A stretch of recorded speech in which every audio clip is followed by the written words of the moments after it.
Renault arrive enfin avec des batteries LFP. Donc logiquement, comme toutes les autres stratégies de réels constructeurs, on va dire, d'électrique, chinois, Tesla, donc petite batterie en LFP par rapport à sa densité et une plus grosse batterie qui soit en NMC. Alors pour le coup, ça pourrait être vraiment très intéressant, sauf que malheureusement, je pense que ça ne le sera pas. Pour quelle raison? Parce que de 1, le prix ne sera pas baissé.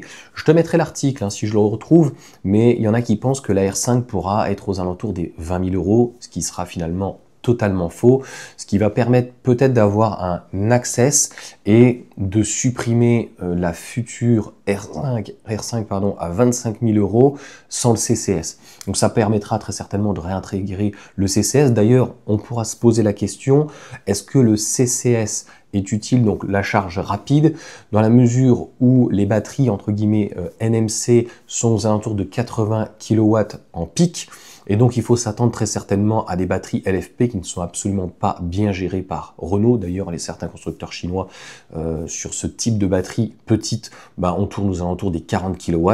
Donc autant dire qu'il faudra 1 heure pour recharger donc la batterie. On peut se demander si en fait on n'enlève pas le CCS et on passe sur un type 2, éventuellement d'avoir une charge en 22. Donc ça permettrait de résoudre certains problèmes.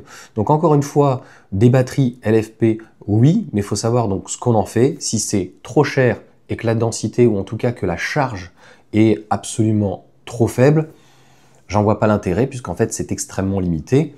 Et on peut se permettre donc dans ces cas-là d'avoir un très beau véhicule. Ça sera pareil pour la R4 qui va arriver aussi très certainement comme ça, et puis ils vont le développer sur certains autres modèles, mais c'est trop cher de 5 000 € dans ces cas-là. Et je ne vous parle même pas s'ils le font sur la Mégane ou par exemple un Scénic.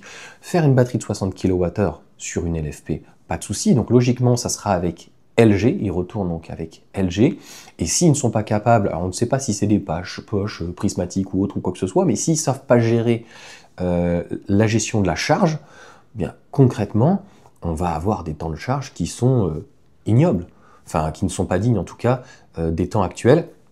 Donc 2026, on sait qu'en 2027, logiquement, Renault arrivera avec le 800 volts. Donc est-ce que le 800 volts va être aussi apporté sur ce type de petite batterie? Voilà, je trouve ça vraiment... Les gens qui n'y connaissent rien vont se dire c'est une très bonne idée, c'est enthousiaste.